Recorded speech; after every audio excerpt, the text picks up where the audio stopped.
तो पहला क्वेश्चन है हमारे पास, निम्नलिखित को कालानुक्रम में लगाइए। तो यानी पहले कौन सी घटना हुई है उसके बारे में हमने बताना है। तो सबसे पहला है हमारे पास बंगाल का विभाजन, उसके बाद दूसरा है हमारे पास स्टेटमेंट चौरा चौरी घटना, और तीसरा है प्रथम गोलमेज सम्मेलन। तो दोस्तों देखिए, जो बंगाल का विभाजन हुआ था वो 1905 में हुआ था, और जो चौरा चौरी की घटना है वो हुई थी 1922 में, और जो प्रथम गोलमेज सम्मेलन है वो हुआ था 1930-31 में हुआ था। तो यानी कहने का मतलब है, यानी पहला हुआ था, उसके बाद दूसरा हुआ था, उसके बाद तीसरा, यानी स्टेटमेंट पहला हमारे पास सही है। तो देखते हैं इसके बारे में थोड़ा सा, इसको डिटेल में थोड़ा समझने की कोशिश करते हैं, जहाँ से आपके एग्ज़ाम में क्वेश्चन बनने का चांस हो सकता है। तो दोस्तों ज़रूरी नहीं है कि क्वेश्चन यही पूछा जाए, इसके अंदर से भी कुछ क्वेश्चन बन सकते हैं जिसके बारे में हम आपसे डिस्कस करने जा रहे हैं। तो दोस्तों, जो बंगाल का विभाजन है वो कब किया गया था? तो ये किया गया था 1905 में। तो इसकी घोषणा कौन करता है? इसकी घोषणा करता है लॉर्ड कर्जन। उस समय के भारतीय वाइसरॉय थे, जिन्होंने 20 जुलाई 1905 को इसकी घोषणा की थी, यानी बंगाल के सेपरेशन का उन्होंने घोषणा किया था। और ये लागू कब हो जाता है? ये लागू हो जाता है 16 अक्टूबर 1905 से ये लागू हो जाता है। तो ये जो बंगाल है, ये इसको क्या किया था, अंग्रेज़ों ने दो भागों में विभाजित कर दिया था। एक का नाम दिया था पूर्वी बंगाल और एक का पश्चिमी बंगाल। तो जो पूर्वी बंगाल था उसमें आधुनिक बांग्लादेश तथा असम के कुछ इलाके शामिल थे, और जो आधुनिक पश्चिमी बंगाल है उसमें पहले पश्चिमी बंगाल तो था ही था, और साथ में बिहार, उड़ीसा और झारखंड के कुछ क्षेत्र शामिल थे। ठीक है दोस्तों, तो ये ध्यान में रखिएगा। और एक क्वेश्चन यहाँ से ये भी आ सकता है कि जो बंगाल का जो विभाजन है उससे एक जुड़ा आंदोलन है, उसको बोलते हैं हम स्वदेशी आंदोलन। तो स्वदेशी आंदोलन किस विभाजन के दौरान हुआ, किसके विभाजन के दौरान हुआ था? ये हुआ था बंगाल का विभाजन के दौरान ये हुआ था। अच्छा, तो ये स्वदेशी आंदोलन को प्रमोट करने के लिए, यानी प्रमोशन के लिए, यानी इसको बढ़ावा देने के लिए एक पत्रिका उस समय बहुत फेमस थी, जिसका नाम था संजीवनी। ठीक है दोस्तों, तो ये संजीवनी किसकी पत्रिका है? ये है कृष्ण कुमार मित्र। तो याद रखिएगा, संजीवनी बूटी से है ना, और ये किसके हैं? कृष्ण भगवान से रिलेटेड, ऐसे करके याद रखिएगा। ठीक है, तो दोस्तों देखते हैं कि जो 1905 का जो इंडियन नेशनल कांग्रेस है, कांग्रेस का जो अधिवेशन हुआ था वो कहाँ हुआ था?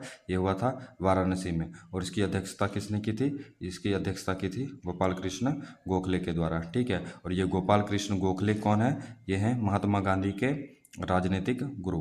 ठीक है, तो ये क्या हैं? गुरु हैं किसके? महात्मा गांधी के, महात्मा गांधी के। ठीक है, ठीक है, तो महात्मा गांधी के क्या हैं? ये पॉलिटिकल गुरु हैं। ठीक है, और दोस्तों 1906 का जो वार्षिक अधिवेशन है वो कहाँ हुआ था? ये हुआ था कलकत्ता में हुआ था, कलकत्ता में हुआ था। और इसकी अध्यक्षता किसने की थी? दादा भाई नौरोजी ने की थी। ठीक है, तो ये ध्यान में रखिएगा।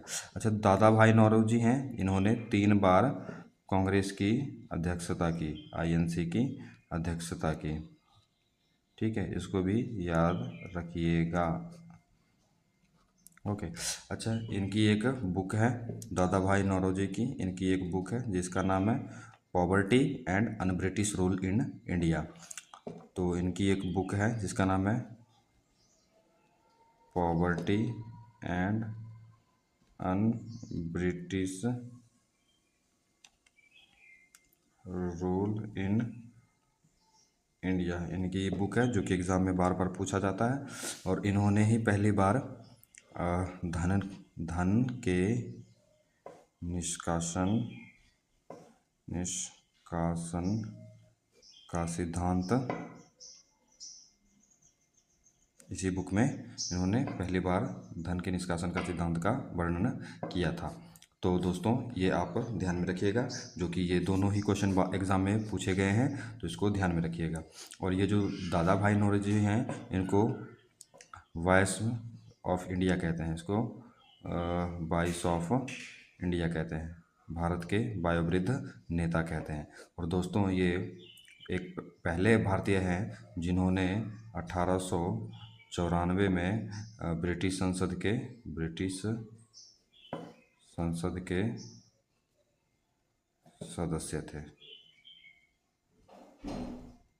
ठीक है, तो दोस्तों उम्मीद करता हूँ यहाँ से अब आपका एक भी क्वेश्चन बाहर नहीं जाएगा, तो इसको ध्यान में रखिए। उसके बाद दूसरा पॉइंट है हमारे पास चौरा चौरी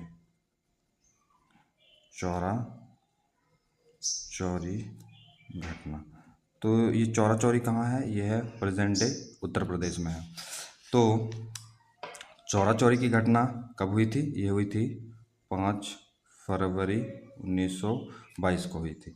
तो हुआ क्या था कि इस समय असहयोग आंदोलन चल रहा था। ठीक है, तो असहयोग आंदोलन के दौरान जो किसान थे वो उन्होंने क्या किया, उन्होंने जो चौरा चौरी है यहाँ पे एक पुलिस स्टेशन हुआ करती थी, पुलिस स्टेशन।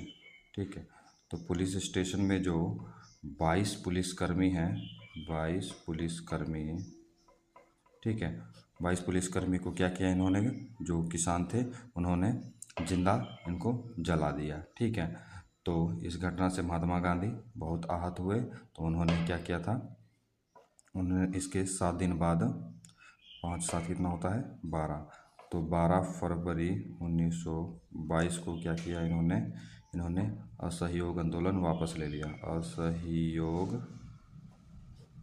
आंदोलन वापस ले लिया। ओके, और उसके ठीक 10 मार्च को ही ना, याद नहीं है, थोड़ा इसको कंफर्म कीजिएगा। क्या किया, महात्मा गांधी को गिरफ्तार कर लिया गया, गिरफ्तार करके जेल में डाल दिया गया 6 साल के लिए। ठीक है दोस्तों, तो इसको याद में रखिएगा। उसके बाद है तीसरा हमारे पास, अच्छा, असहयोग आंदोलन है। तो यह असहयोग आंदोलन ये 1920 में प्रारंभ हुआ था। अच्छा, तो ये भी देख लेते हैं 1920 का जो INC यानी भारतीय राष्ट्रीय कांग्रेस का जो अधिवेशन हुआ था, इसकी अध्यक्षता कौन कर रहे थे? तो इसकी अध्यक्षता कर रहे थे श्री विजय राघवाचारी। तो दोस्तों आप इसको याद रखिएगा, क्योंकि महात्मा गांधी को इसी 1920 के अधिवेशन से असहयोग आंदोलन की सहमति प्राप्त हुई थी, यानी अनुमति मिली थी, इसको ध्यान में रखिएगा। उसके बाद हमारे पास तीसरा है प्रथम गोलमेज सम्मेलन। तो हमारे पास तीसरा ऑप्शन है फर्स्ट राउंड टेबल कॉन्फ्रेंस। ठीक है, तो ये फर्स्ट राउंड टेबल कॉन्फ्रेंस कब हुआ था? प्रथम गोलमेज सम्मेलन ये हुआ था हमारे पास नवंबर 1930 से लेके जनवरी 1931 तक चला था ये। तो ये जो था फर्स्ट राउंड टेबल कॉन्फ्रेंस, ये कहाँ चला था? ये लंदन में टेम्स नदी के किनारे, ठीक है, और सेंट जेम्स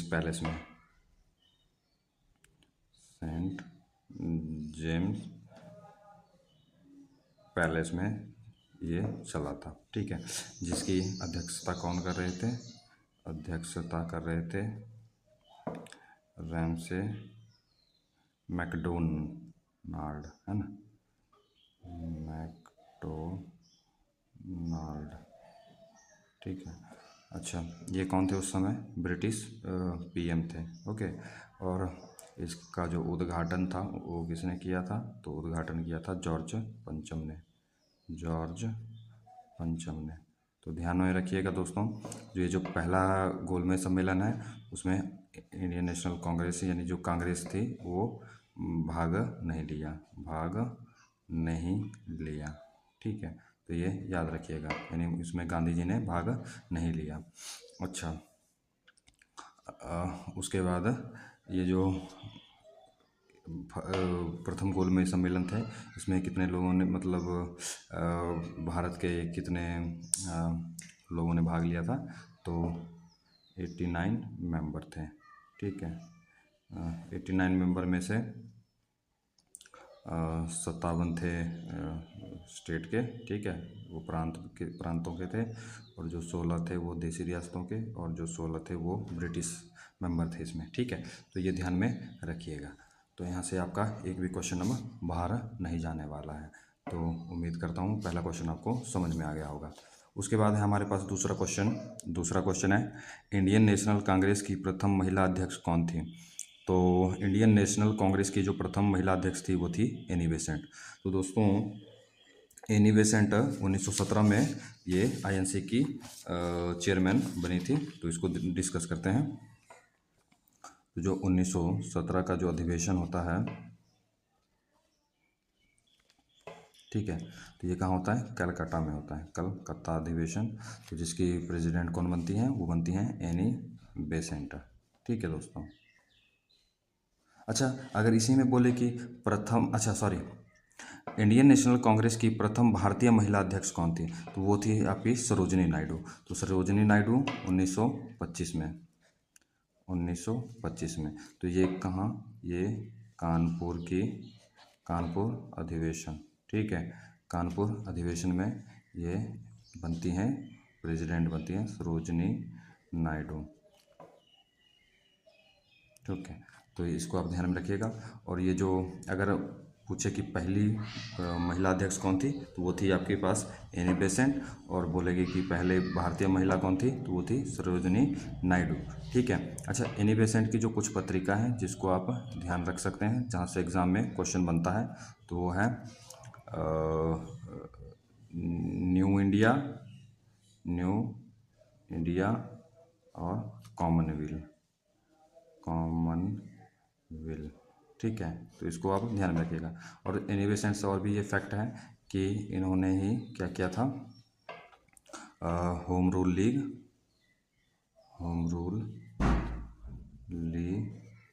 आंदोलन चलाया था। ठीक है, आंदोलन चलाया था। ठीक है, तो ये ध्यान में रखिएगा। तो आपका एक भी क्वेश्चन बाहर नहीं जाएगा। अब उसके बाद है हमारे पास तीसरा क्वेश्चन, जयप्रकाश नारायण किस आंदोलन से संबंधित थे? तो दोस्तों ये जो थे आपके पास ये भारत छोड़ो आंदोलन से संबंधित थे। ठीक है, और उसके बाद जो चंपारण आंदोलन थे वो उसमें कौन आए थे? वो आए थे, महात्मा गांधी आए थे, बिहार आए थे। ठीक है, असहयोग आंदोलन ये गांधी जी के द्वारा, और व्यक्तिगत सत्याग्रह जो आंदोलन था ये विनोबा भावे के द्वारा चलाया गया था। ठीक है, तो इसको ध्यान में रखिएगा। उसके बाद है नेक्स्ट, भारतमाला परियोजना निम्न में से किससे संबंधित है? तो ये जो भारतमाला परियोजना है ये सड़क से रिलेटेड संबंधित है, सड़क परिवहन से संबंधित है, यानी नेशनल हाईवे से संबंधित है। ठीक है, उसके बाद है पांचवा क्वेश्चन कि बिहार की प्रथम बहुउद्देशीय परियोजना है। तो जो बिहार की प्रथम बहुउद्देशीय परियोजना है, यानी जो हाइड्रो इलेक्ट्रिक पावर प्लांट है, यानी डैम है, तो वो कौन सा है? वो है हमारे पास सोन नदी परियोजना। तो जो सोन नदी परियोजना थी वो कब इसका जो उद्घाटन किया गया था वो शायद 1874-75 के आसपास था। इसको ध्यान में रखिएगा। और ये जो गंडक है ये भारत और नेपाल का एक संयुक्त हाइड्रो इलेक्ट्रिक एंड इरिगेशन यानी सिंचाई का परियोजना है। और जो कोसी परियोजना है ये दोस्तों 1954 में। और ये जो दामोदर है, ये दामोदर परियोजना ये झारखंड और ये वेस्ट बंगाल से रिलेटेड है। ठीक है, तो इसको आप ध्यान में रखिएगा। अब उसके बाद है दोस्तों आपके पास नेक्स्ट क्वेश्चन कि सूची 1 को सूची 2 से मिलाना है। तो जो मैंगनीज है दोस्तों, मैंगनीज का सिंबल होता है वो होता है Mn, मैंगनीज। ठीक है, ये मेटल है हमारे पास। इसका जो उत्पादक राज्य है वो कौन सा है? वो है मध्य प्रदेश। ठीक है, तो दोस्तों इसको कैसे याद रखेंगे? M से मध्य प्रदेश और N से मैंगनीज। ठीक है, और दोस्तों दूसरा है आपके पास बी ऑप्शन है निकल। तो निकल कहाँ उत्पादन होता है? तो इसका जो सर्वाधिक उत्पादन होता है वो होता है उड़ीसा में। ठीक है, तो इसको हम कैसे याद रखेंगे? तो निकल, निकल मतलब निकल, और उड़ीसा उड़ के निकल, ठीक है, उड़ उड़ है ना, उड़ीसा, तो उड़ के निकल। उसके बाद है तीसरा हमारे पास जिंक और यानी जस्ता और सीसा, यानी लेड और जिंक यानी जस्ता, ठीक है। तो जस्ता, इसका उत्पादन कहाँ होता है? वो होता है राजस्थान में, ठीक है दोस्तों। तो ये याद में रखिएगा, राजस्थान है ना, तो जिंक है ना, तो ऐसे याद रखिएगा। और उसके बाद है चौथा आपके पास एस्बेस्टस। तो एस्बेस्टस जो है, एस्बेस्टस ये कहाँ होता है? आंध्र प्रदेश। तो अ से एस्बेस्टस और आंध्र प्रदेश, अ से आंध्र प्रदेश, ठीक है। एस्बेस्टस क्या होता है दोस्तों? ये जो छतों मतलब जो लोग घर बनाते हैं उसमें जो वो एक शीट होती है, एल्युमिनियम के जगह एक सीमेंटेड जैसी शीट होती है, उसको हम बोलते हैं एस्बेस्टस बोलते हैं। तो इसको ध्यान में रखिएगा, जो एस्बेस्टस है इसका उत्पादन कहाँ होता है प्रमुख रूप से? ये होता है आंध्र प्रदेश में। तो यानी ए का 1, बी का 2 और सी का 3 और डी का 4, तो 1 2 3 4 यानी ऑप्शन नंबर सी। ओके, उसके बाद नेक्स्ट क्वेश्चन है हमारे पास कि निम्नलिखित में से कौन सा शहर बिहार के सबसे पूर्वी भाग में स्थित है? तो दोस्तों जो बिहार के सबसे पूर्वी भाग में स्थित है वो है, उसका नाम है कटिहार। क्या नाम है? कटिहार। अच्छा, भागलपुर किस लिए फेमस है? Bhagalpur is famous for silk city, यानी सिल्क सिटी है वो भागलपुर में, ठीक है। और उसके बाद जो पटना है वो 3 नदियों के संगम पे है, वो कौन है? गंगा, गंडक और सोन, ठीक है। और कटिहार में यानी कोसी नदी है वो कुर्सेला में आके मिलती है। और पूर्णिया में क्या है दोस्तों? पूर्णिया में इथेनॉल फैक्ट्री लगाई गई है, ठीक है, जिसमें पेट्रोल में 20% एथेनॉल मिलाकर उसको गाड़ियों को चलाने का वो प्रोविज़न है, ठीक है। ये ध्यान में रखिएगा। अच्छा, उसके बाद नेक्स्ट क्वेश्चन है आपके पास, निम्नलिखित झीलों में से कौन सी झील बिहार में स्थित है? तो दोस्तों ये अनुपम झील है जो कि बिहार में स्थित है। सांभर कहाँ है? ये राजस्थान में है। और ये सुखना लेक झील ये कहाँ है? ये चंडीगढ़ में है, ठीक है। तो इसको याद रखिएगा, 8वां क्वेश्चन, ओके, कि ये अनुपम झील है जो कि बिहार में है, ठीक है। अच्छा, उसके बाद है आपके पास नेक्स्ट क्वेश्चन कि निम्नलिखित में से कौन सी नदियाँ बंगाल की खाड़ी में गिरती है? तो दोस्तों यहाँ ध्यान रखिएगा कि एक नदी ऐसी है जो कि बंगाल की खाड़ी में गिरती है और कुछ नदी ऐसी है जो कि अरब सागर में गिरती है। तो ये भारत का मैप है लगभग ऐसा जैसा, ठीक है। तो ये है आपके पास बंगाल की खाड़ी, है ना, बंगाल की खाड़ी, ओके। और ये है हमारे पास अरब सागर। तो दोस्तों जो भी नदियाँ बंगाल की खाड़ी में गिरती है वो डेल्टा का निर्माण करती है, यानी बंगाल की खाड़ी में जो भी नदी गिरेगी वो डेल्टा निर्माण करेगी, ठीक है। यानी कि डेल्टा निर्माण मतलब कि जैसे जो भी नदियाँ अपने साथ गाद लेके आएगी उसको वो क्या करेगी, एक विस्तृत यानी बड़े इलाके में उसको क्या कर देगी, उसको निक्षेप कर देगी, ठीक है। तो उसको क्या बोलेंगे हम? डेल्टा बोलेंगे, यानी ये जो तटीय इलाकों के आसपास ये विकसित होते हैं, ठीक है दोस्तों। अच्छा, जो अरब सागर में जितने भी नदियाँ गिरेगी वो अपने मुहाने पे एस्चुरी का निर्माण करती है। यानी कहने का मतलब है दोस्तों, जो ये जो हमारे पास पश्चिमी तट है, पश्चिमी तट और ये पूर्वी तट है, ठीक है। तो जो पश्चिमी तट है ये बंदरगाह के लिए सर्वोत्तम होते हैं, ठीक है, क्योंकि ये गहरे हैं दोस्तों, ठीक है। और ये जो पूर्वी तट है ये छिछले हैं, ठीक है। तो यानी यहाँ पे बंदरगाह उतने अच्छे डेवलप नहीं हो पाते हैं, इसको यहाँ से कृत्रिम रूप से यहाँ पे बनाया जाता है, ओके। अच्छा, तो हमारे पास नदियाँ देख लेते हैं। गंगा नदी कहाँ कहाँ गिरती है? ये ड्रेन होती है ये बे ऑफ बंगाल में, यानी बंगाल की खाड़ी में गिरती है। ब्रह्मपुत्र ये भी आती है आपके पास, चाइना से आती है दोस्तों, असम और ये बांग्लादेश के सहारे, ये भी कहाँ गिरती है? ये भी बंगाल की खाड़ी में गिरती है। और गोदावरी तो ये दक्षिण भारत की नदी है, ये भी कहाँ गिरती है? ये भी बंगाल की खाड़ी में गिरती है। उसके बाद दोस्तों महानदी, तो महानदी ये जो महानदी है वो उड़ीसा वाला इलाका है, वहाँ से ये मतलब उस क्षेत्र से बहती है। और कृष्णा नदी ये आंध्र प्रदेश वाला इलाका है वहाँ पे। और कावेरी नदी तो ये भी कहाँ है दोस्तों? ये आपके तेलंगाना वाला इलाके के साथ है, यानी ये आपके पास बंगाल की खाड़ी में गिरती है। और ये लूनी नदी कहाँ है? ये राजस्थान में है, ठीक है। तो यानी ये कच्छ के रण में समाप्त हो जाती है। नर्मदा तो नर्मदा अमरकंटक से निकलकर दोस्तों ये अरब सागर में गिरती है। उसके बाद जो ताप्ती नदी है वो भी अरब सागर में ही गिरती है। ठीक है दोस्तों, तो कहने का मतलब है कि जो 9वें क्वेश्चन का आंसर हो जाएगा वो हो जाएगा ए और बी दोनों हो जाएगा। उसके बाद नेक्स्ट क्वेश्चन है हमारे पास, निम्नलिखित में से कौन सा नीति निर्देशक तत्व नहीं है। यानी नीति निर्देशक तत्व जो है उसको हमने साइड हटाना है। तो जो समान नागरिक संहिता है दोस्तों, ये आर्टिकल नंबर 44, ठीक है। तो यानी ये आपके पास नीति निर्देशक तत्व हैं। तो यानी 5वां को काट दो, तो 5वां कट गया, तो यानी ये नहीं होगा, ये नहीं होगा। अब इन दोनों में से कोई एक होगा। अब देखते हैं जो शिक्षा का अधिकार है दोस्तों, तो शिक्षा का अधिकार है, ये भी हमारे पास ये नीति निर्देशक तत्व है। तो ये कौन से आर्टिकल में है, ये लगभग 46 या 47 आर्टिकल ऐसा है जिसको आप ध्यान से देखिएगा, उसमें ये अधिकार दिया हुआ है। ठीक है, 6 से 14 मतलब वर्ष के जो भी बच्चे हैं उसको निःशुल्क शिक्षा का अधिकार प्रदान किया जाए। ठीक है, यानी ये भी आपके पास DPSP है। ठीक है, तो कहने का मतलब है। और उसके बाद मातृत्व सहायता, तो हाँ ये भी आपके पास नीति निर्देशक तत्व है। तो कौन नहीं है, बाल श्रम पर रोक, ये आर्टिकल नंबर यानी ये भी नहीं, मतलब ये आपके पास नीति निर्देशक तत्व नहीं है। और दूसरा है बेगार पर रोक, यानी ये क्या है आपके पास, ये हमारे पास मूल अधिकार है। ठीक है, तो आपका ऑप्शन हो जाएगा ऑप्शन नंबर सी। उसके बाद नेक्स्ट है, बिहार के प्रथम लोक सेवा आयोग के अध्यक्ष कौन थे। तो जो प्रथम जो BPSC के अध्यक्ष थे वो थे राजेंद्रधारी सिन्हा। तो ये आपका ऑप्शन हो। उसके बाद है हमारे पास नेक्स्ट क्वेश्चन, जो भारत का नियंत्रक एवं महालेखा परीक्षक है किसके लिए मुख्य लेखाकार तथा लेखा परीक्षक के रूप में कार्य करता है।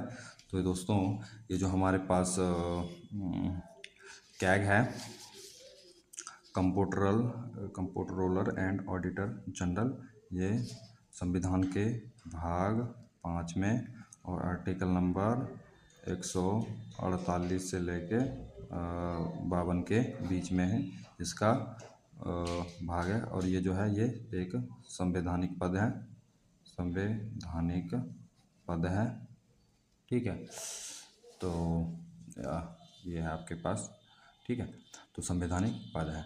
और ये जो है दोस्तों संघ सरकार के लिए, राज्य सरकार के लिए, संघ एवं राज्य सरकार के लिए, संघ राज्य व ग्राम पंचायत, तो दोस्तों ये संघ एवं राज्य के लिए कार्य करता है। इसका ऑप्शन नंबर हो जाएगा सी। उसके बाद है आपके पास जो विधि निर्माण संबंधी जो अवशिष्ट शक्तियां हैं वो संसद में निहित, तो ये अनुच्छेद नंबर 248 में है। और जो दोस्तों अनुच्छेद 110 है वो बजट के बारे में है। ठीक है, और आर्टिकल 152 कैग के बारे में है। और अनुच्छेद 89 ये संसद के बारे में है, तो ध्यान रखिएगा। उसके बाद नेक्स्ट है हमारे पास, निम्न में से कौन कभी भी बिहार के उप मुख्यमंत्री नहीं रहे थे। ठीक है, तो अनुग्रह नारायण सिंह ये डिप्टी CM हुए हैं, तेजस्वी यादव भी हुए हैं दोस्तों, लेकिन बिंदेश्वरी दुबे नहीं हुए हैं। तो इसका ऑप्शन हो जाएगा सी। उसके बाद नेक्स्ट है, पंचायती राज व्यवस्था में न्याय पंचायतों को किसी को बंदी बनाए जाने की सज़ा देने का अधिकार निम्न में से किस राज्य में है। तो ये दोस्तों बिहार में। ठीक है, तो इसका ऑप्शन नंबर हो जाएगा केवल 1। तो इसको फिर से पढ़ देता हूँ दोस्तों, पंचायती जो राज्य व्यवस्था है ना, उसमें न्याय पंचायतों को, जो न्याय पंचायत होते हैं, किसी को बंदी बनाए जाने की सज़ा का अधिकार है ना, वो किस राज्य, सज़ा देने का जो अधिकार है दोस्तों वो किस राज्य में था पहले, तो ये था बिहार में था। ठीक है, तो इसका ऑप्शन नंबर हो जाएगा केवल 1। उसके बाद है आपके पास दोस्तों क्वेश्चन नंबर 16। तो क्वेश्चन नंबर 16 का हमारे पास बोलता है सूची 1 को सूची 2 से मिलाना है। तो बोलता है कि अनुच्छेद 371 है और अनुच्छेद 371B और अनुच्छेद 371C। ठीक है, तो ये किस किस राज्य से संबंधित हैं। तो दोस्तों जो इसका आंसर हो जाएगा अनुच्छेद 371 है वो नागालैंड से ही संबंधित है, और बी जो है ये असम से ही संबंधित है, लेकिन जो सी है दोस्तों ये मेघालय से संबंधित नहीं है, तो इसका ऑप्शन हो जाएगा सी। उसके बाद है नेक्स्ट हमारे पास दोस्तों कि निम्नलिखित युग्म में से कौन सा सुमेलित नहीं है। ठीक है, तो जो गलत है उसको दोस्तों हमने एलिमिनेट करना है।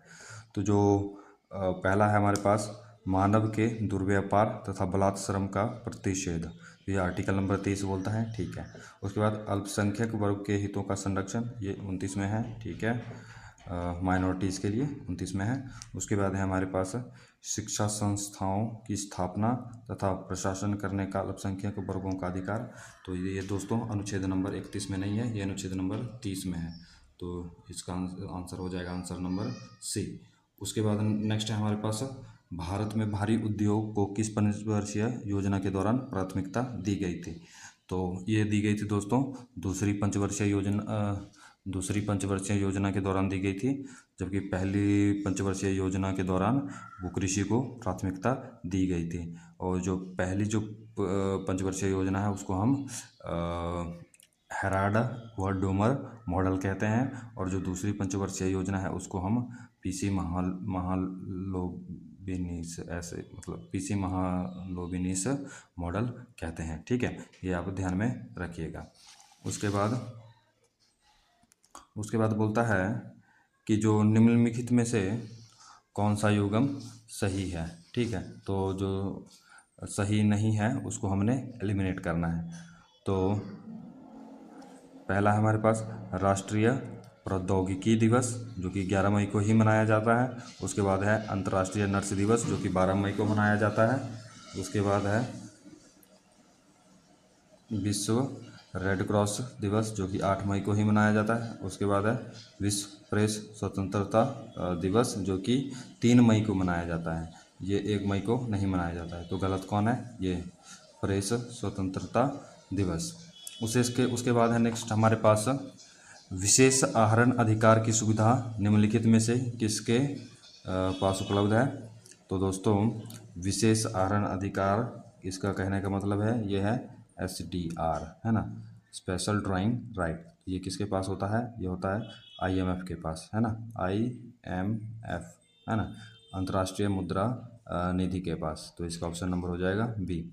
उसके बाद है नेक्स्ट क्वेश्चन, भारत के आर्थिक सुधार का जनक किसे कहा जाता है। तो ये 1991 में नरसिम्हा राव के समय में आया था, तो ये था PC नरसिम्हा राव। उसके बाद है नेक्स्ट, भारत में विनिवेश प्रक्रिया का संचालन निवेश और सार्वजनिक संपत्ति प्रबंधन विभाग यानी DIPAM द्वारा किया जाता है। तो जो DIPAM है वो किस मंत्रालय के अंतर्गत कार्य करता है। तो दोस्तों ये जो विनिवेश प्रक्रिया का संचालन यानी डिसइन्वेस्टमेंट का जो प्रक्रिया का जो संचालन है, और निवेश इन्वेस्टमेंट, और पब्लिक जो संपत्ति है उसको वो उसका जो विभाग, वो जो कार्यकाल देखता है वो किस विभाग के अंतर्गत है, वो वित्त मंत्रालय के अंतर आता है। उसके बाद है स्वर्ण ट्रांस निर्दिष्ट करता है। तो ये जो स्वर्ण ट्रांस है ये किसको इंडिकेट करता है। तो यह है दोस्तों IMF द्वारा इसके सदस्य को प्रदत्त एक साख प्रणाली को, जिसका ऑप्शन नंबर हो जाएगा सी। यानी जो स्वर्ण ट्रांस है ये IMF से रिलेटेड है, इतना दोस्तों ध्यान में रखिएगा।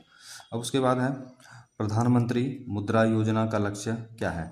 तो जो प्रधानमंत्री जो मुद्रा का जो लक्ष्य है वो क्या है दोस्तों, वो है निर्धन कृषकों को विशेष फसलों की कृषि के लिए ऋण उपलब्ध कराना।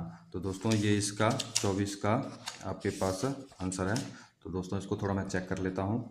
तो नहीं दोस्तों, इसका जो ऑप्शन है ये है लघु उद्यमी को औपचारिक वित्तीय प्रणाली में लाना। यानी जो हमारे पास जो स्मॉल स्केल पे जो व्यापारी हैं दोस्तों, जो बिजनेस करते हैं उसको मतलब क्या करना, उसको लोन वगैरह प्रोवाइड करना। तो प्रधानमंत्री मुद्रा का योजना का लक्ष्य यही है। ठीक है, उसके बाद जो नेक्स्ट है हमारे पास IMF जो है वो विशेष आहरण अधिकारी यानी SDR की सुविधा किस वर्ष आरंभ की गई थी। तो ये की गई थी दोस्तों 1969 में। यानी SDR का जो SDR को लागू कब किया गया था, तो ये किया गया था 1969 में। ठीक है, उसके बाद कहा जाता है कि अच्छा बैंक वह है जो बंधक और डैश के बीच अंतर जानता है। तो अच्छा बैंक वह है जो बंधक और विनिमय पत्र के बीच अंतर जानता है। तो इसका उत्तर हो जाएगा बी। उसके बाद है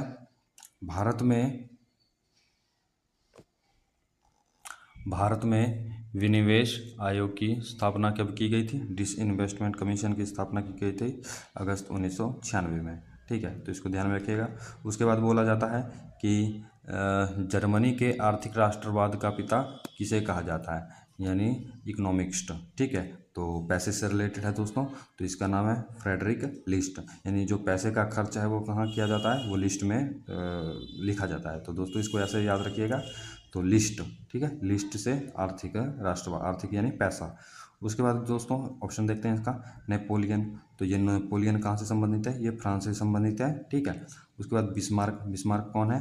तो ये जर्मनी के एकीकरण में इन्होंने इनका बहुत ही बड़ा योगदान है, तो इसको ध्यान में रखिएगा। तो इसका ऑप्शन नंबर हो जाएगा सी। उसके बाद नेक्स्ट क्वेश्चन है दोस्तों आपके पास कि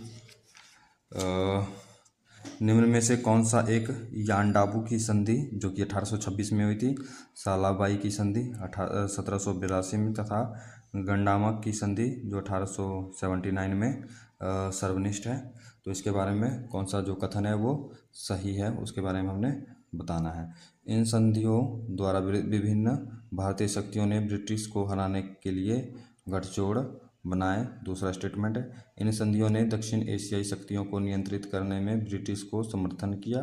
तीसरा है, इन संधियों ने विदेश में भारतीय संस्कृति के प्रसार को आगे बढ़ाया। तो दोस्तों इसका जो ऑप्शन हो जाएगा वो हो जाएगा आपके पास दोस्तों, ये हो जाएगा ऑप्शन नंबर बी, ये सत्य है दोस्तों। तो इसको एक बार चेक कर लेता हूँ दोस्तों। तो जो 29 है उसका, हाँ, तो उसका दोस्तों ये है बी ऑप्शन। तो जो दोस्तों यानदाबू की संधि है और सालाबाई की संधि तथा गंडामा की संधि, तो ये किस लिए है? ये संधि ने दक्षिण एशियाई शक्तियों को नियंत्रित करने में ब्रिटिश को क्या किया था? समर्थन किया था। उसके बाद दोस्तों जो नेक्स्ट है हमारे पास क्वेश्चन, वो बोला जाता है कि चीन का राष्ट्रपिता किसे कहा जाता है? तो दोस्तों जो चीन का राष्ट्रपिता है वो कहा जाता है डॉक्टर शेनाथ से। और ये दोस्तों याद रखिएगा, ये चीन के प्रथम राष्ट्रपति भी रहे हैं। ठीक है, तो और जो दोस्तों याद रखिएगा, जो चीनी क्रांति है वो 1911 के आसपास स्टार्ट हुआ था, तो ये ध्यान में रखिएगा। उसके बाद नेक्स्ट है हमारे पास